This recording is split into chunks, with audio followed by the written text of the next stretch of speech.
Hello, Coach Robbie. What's up, Mike? Mike Terrali here, Crushing Iron Podcast. Coach Robbie here. C26 Triathlon Podcast. The C stands for crushing, and the 26 is several things. It's the atomic number for iron. It is my birthday, and it is also the marathon distance. So that means you don't crush an Ironman until you crush the marathon. It's true, because if you walk it, you know Mike's going to hate you. And you just mentioned something about that on Facebook.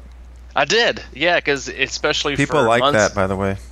I saw that I had likes, but no, I think that's something especially for the Muncie course, which just seems like we know like a third of the field.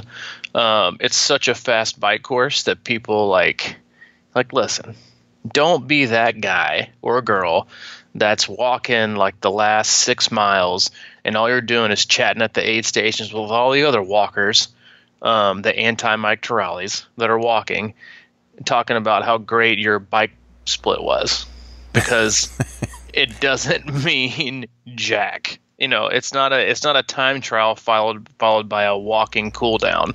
Yeah. So don't treat it as such. But no, I said, you know, as always, bike for show, run for dough. But then I added another little phrase to that today, and that was, you know, biking fast is fun, running fast is final.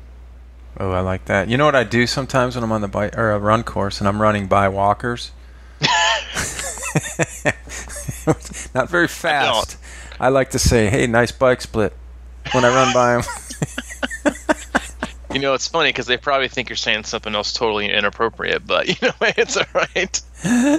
Nice bike split out there today, buddy. Oh, that's so cruel, man. I'm just jacking around. I don't really say that unless they cut me off or something. Yeah.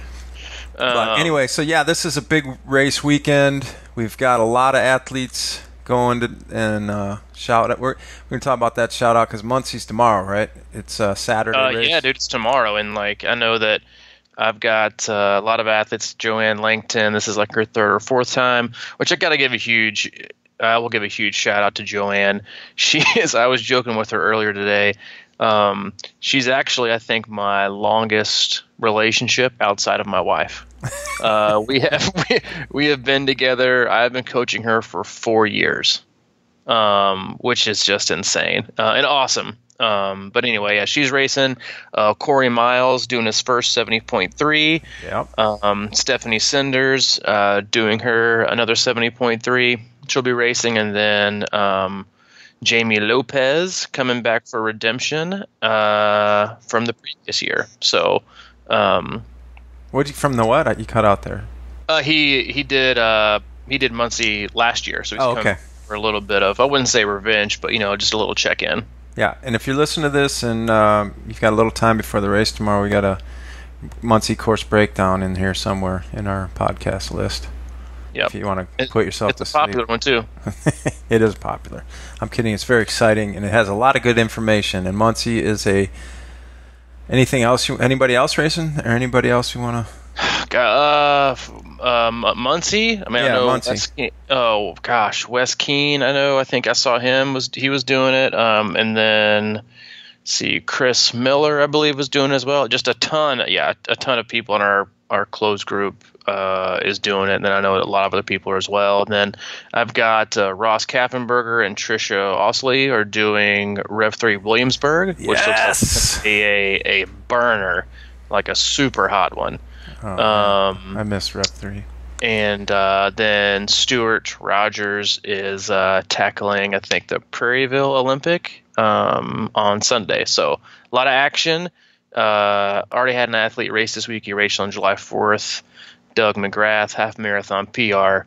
Moving on. Awesome. Yep. Awesome. Good stuff. And we talk a lot about Muncie because it's kind of close to both of us, and it really used to be a nice setup race for Louisville when it was in the hot months, and we did that. We went up and did Muncie and then did Louisville. Yeah, it's great. It's great timing. Yeah, I mean, it's the time not, used to be. It used to be. Oh, that's true. Yeah, great point. It used to be great timing. It is not so much anymore since it's moved. And the course they're kind of opposite. It wasn't necessarily a representation of what if you doubled it, what the Louisville course would be, but the timing always worked well for an early July 70.3 and then a late Ironman. But now Louisville's like 16 weeks away? No, it's like 100 days out. It's 100 days from now, so yeah, it's more like 14 weeks. Yes. Yeah, it's 14 weeks from Monday, so that's 98 days. So tomorrow's Sunday, so you're looking at straight up 100. And that part of that is why I always thought maybe Louisville and it was just such a good marriage. I don't know. Maybe it's just because we're from around here, and it seemed like it was just kind of like peanut butter and jelly a little bit. And now it's not, obviously, but Louisville's it's like so peanut butter and jelly and mayonnaise. Well, Louisville holds a that's a real close race to your heart. And to me, it's a big race to my heart because it was the first Ironman I saw. I watched as a spectator. Then, of course, watched it again. I watched it again, and then I did it the third year. And I love that place, and I know you love it. And it is one of my all-time. It is. It's my all-time favorite finish line. I know you hate hearing that, but hey, to each their own. And I don't know. Yeah, it's definitely got a special place in my heart. I'm not really sure. I mean, I know why, but it's not even like it's like my third fastest time is there. So it's not even like my worst time, my best. And so it's definitely your worst time. But it's just something about it. I don't know. Yeah. I love it. I love the city. I love the race setup. I love the course. I love how spectator friendly the run is, and even the bike. It's not Wisconsin on the bike, but for most other Ironmans, it's definitely better going through LaGrange than other races are. Yeah, and there's other little pockets of people out there too. Yeah, that's true. Yeah, on the little, because it's anytime you like a little lollipop loop like that, I think it always tends to go well for spectating on the bike. Yeah, and they've cut out that one section, the hard section on the bike, right? I would say it was more dangerous than it was hard. Well, that's the thing is, like, me, I'm like old school. I want to stay the same on stuff like that, and it was a harder. But you're right. I mean, that was like the one change that has been made in Ironman that I'm okay with because it was brutally dangerous. I felt. I mean, it was so narrow. Yeah, I saw too many very nasty crashes going down that huge descent. And I know last year was the first year they took it out. And I think it was really, really smart to do that. I was trying to look. I don't know how that changed the profiling of Louisville. I think they get it back on another short little mini loop, at least not a loop, but like a little short little circle that I know on those old lollipops. They get it back there. I think it's another little. I'm sure it's another little pincher or two. I think it was a great idea. And now that that's gone, it makes 100% total sense to just start at the back and just chill. Like in the past when I thought about where I wanted to start in the swim, I always like starting in the back because I don't mind swimming over people or around people, but I do like to catch people on the bike and use that kind of free drafting and that, bunny hopping. But one of the reasons I thought I might reconsider that approach if I ever did Louisville again was because of that huge hill, because it's so dangerous with so many people coming up and so many people coming down because it's so early in the bike course that it hasn't had a chance for the race to spread out. And so you're just losing time and you don't want to bomb it because you can't bomb it. So I had thought about, well, if I ever did Louisville again, I would probably just start the front and just get out of the way and just move and clear and have a clear path. Now that that's gone, dude, just chill. Stroll on down to transition, put your stuff in, and then do what Mike and I did 3 years ago, and just chill at the starting line on those concrete, stadium steps, and listen to the national anthem, hang out with your family, and hop in towards the end. And it's awesome. It is awesome. But now they've changed the lineup way, though, right? That we talked about that, right? They did, yeah. So it goes back towards transition. Now it goes back towards transition. But even still, I think that strategy works better because who wants to stand in line and move 2 feet and keep moving 2 feet or whatever? Yeah, no thanks. It's smarter just to walk up to the start line. Yeah, I'm just going to walk up to the start, street close, and just do whatever. Or just kind of camp out and let the line go, and then whenever I'm ready to get up and get back on my feet, I'll just, who knows, maybe I'll do a little half-mile sprint to kind of wake up the legs. Oh, yeah. Well, the going the other way where the line used to go, that'll be a free little greenway you can run on. Yeah, it was, because everybody was when Chattanooga had those extra miles, everybody was like, oh, it's not 140.6, it's 144. Mm-hmm. And I was like, well, if you've ever done Louisville, it's probably easily 142 or 144 with your 2-mile walk to the back of the line and your 2-mile walk back up to the start. Because you had to walk all the way down to the end and then you walk all the way up, or be that guy who was like camping out for Guns N' Roses tickets back in the 80s, and you got up at like 2 o'clock in the morning with your sleeping bag to get in line to get in the water first. But yeah, anyway. Yeah. So, some good changes. We rip on Ironman sometimes for their course changes, and I would say that outside of moving it to October, as far as the course goes, taking out that dangerous hill, and then also, changing the way they did the lineup for the swim. I think those are 2 positive changes. I agree. It's almost amazing to me that swim lineup thing wasn't figured out sooner. I never thought of it, but yeah, it didn't. It's like a mile to the start line, and it makes so much sense to just start lining up like that, and that's what they do now. Why they did it the other way, I don't know. I'm sure there's a reason, but I can imagine that day in the boardroom, somebody went, "Hey, why don't we just go the other way?" Yeah, I'm like, oh, genius. That is genius. You get a raise. You get a raise. Yeah, and then and then I guess the only other thing on that Louisville run is it's like a super flat one. But I'll tell you what, man, I was up there. I mean, it was nowhere near as hot as when we did it, but it was sunny and it's still hot because you're right downtown. And I mean, it was in the 80s, but I still felt like pretty hot just standing there watching that thing. So it's not like a walk in the park, just because it's flat. And we talked about that the other day about how running flat can be harder for a lot of people just because it's the same exact stroke of your legs every time. Yeah, it's definitely a flat run course. Deceiving, but flat. Yeah, it's deceiving. I don't know. Yeah, I don't know. Do you miss it? I mean, I do. You said you would never do it since it moved to October. I know. I did say that. But now we had this thing about me getting older and everything. And the more I put off races, the less workouts I do. And I like having it out as some kind of race out there as a forced feeder. So, Louisville is the one that's been nipping at my heels since over the last few weeks. And I don't know. It looks pretty good, kind of. You sound like you're actually debating on doing it. Or are you? Is this what this podcast is going to be? Are you actually? Are you in? Mike Terali, are you in for Ironman Louisville 2017? Well, I have to say that it looks like I am in. Well, it looks like more than I am in. I'm actually registered for Ironman Louisville as we speak. Folks, he's registered.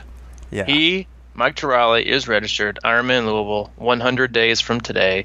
They're recording this podcast, soon to be released as a special.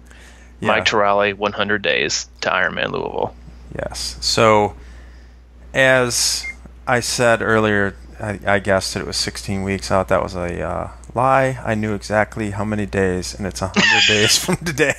And it's about 95 right now, and I have to go running later. But I am in, and I have to say, I am super moved and humbled by one of the main reasons that I am in.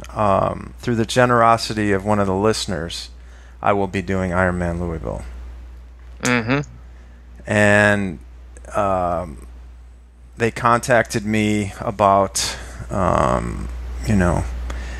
how much the podcast has actually, influenced them and their training, and how much it's meant to them. And they were thinking about, maybe doing Patreon or whatever. But then the idea came up to send me to Louisville. And one of the reasons was because they really liked how engaged I was as I was leading up to Chattanooga, and how the podcast, would talk about that, my ups and downs in training, and how you would kind of coach me through some of the stuff like that. It made it more, applicable and kind of real.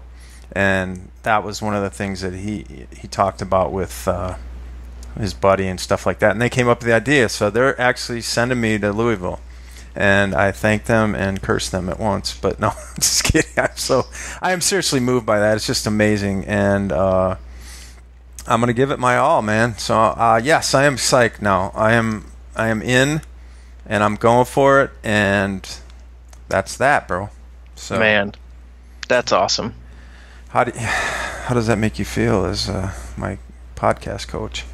Dude, I'm pumped for you. I know you're going to do well. And I don't see any problems. I told you today. I think you'll do great.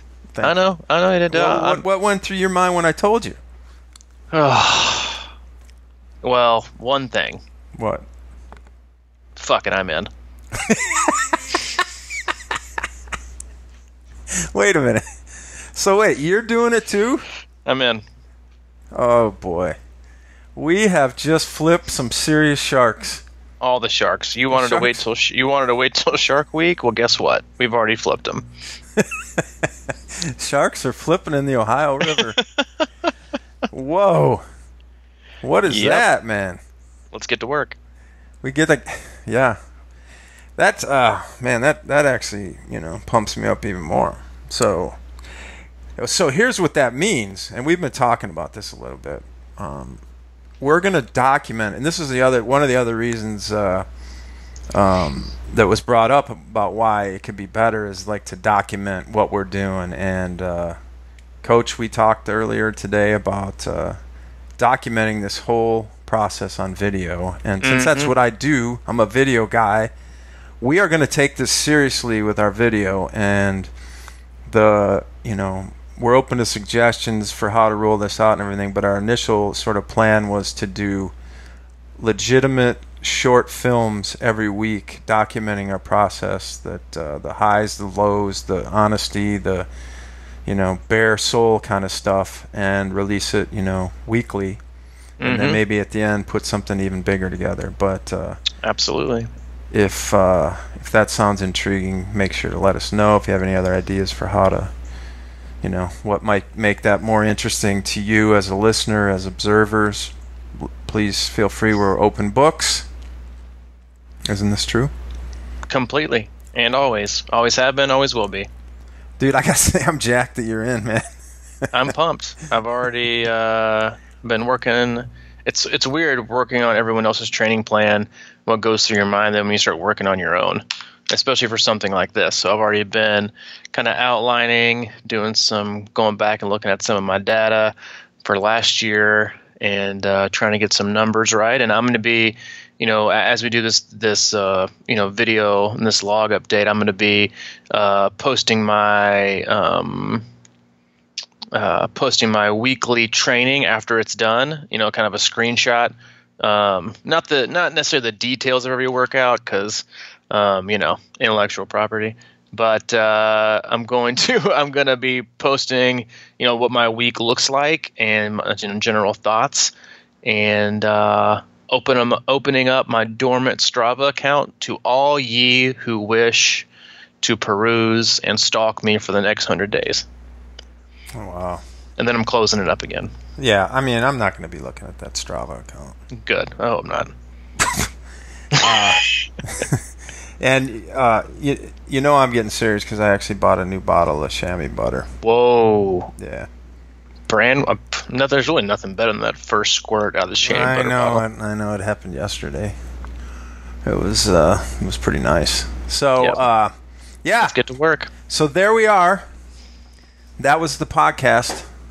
I hope there were some learning points in there, some learning moments. I'm sure there was. Yeah, probably was. But Anything else you got on your mind? I mean, No, I'm going to go downstairs and kiss my wife and son because I'm not going to see him for the next 100 days and get to work. No, I'm just kidding. That's not how it's going to go. No, I already made a vow of how this is going to go to my wife, so I am already have my calendar mapped out. Long runs on Wednesday, long rides on Friday, minimal working out on the weekends so I can maximize family time. Oh, okay. Well, maybe I should just follow your plan. Yeah, I'll How much is that? We can talk off the air. Hey, but what I really want to know is when are we going to hit the lab? Next week before camp. Next week before camp? Okay. Yep. Next week before camp. All right. Once again, go get it this weekend if you race. Go get it. You're so flustered over this. That's I am, just man. Just get off. I mean, I don't know if I just like I feel like do I need to just keep talking about it because I am so pumped. I mean, it's sort of like I'm kind of getting a little bit of that first Ironman in my head. Like how exciting. Yeah, dude, I haven't had a buzz in like 4.5 years. I got one right now. I'm feeling good. I'm ready to roll. It's a little bit of a dopamine rush, man. So I'm a little flustered. And anyway, we look forward to hearing what you say about this, if it matters, if you care. And if it doesn't, it matters to us. So that's all that matters. You're right. Yeah. And we care about you still. Most of you. All right. Awesome, man. Well, go enjoy your night, and I will talk to you tomorrow. All right, dude. Check you later. Bye.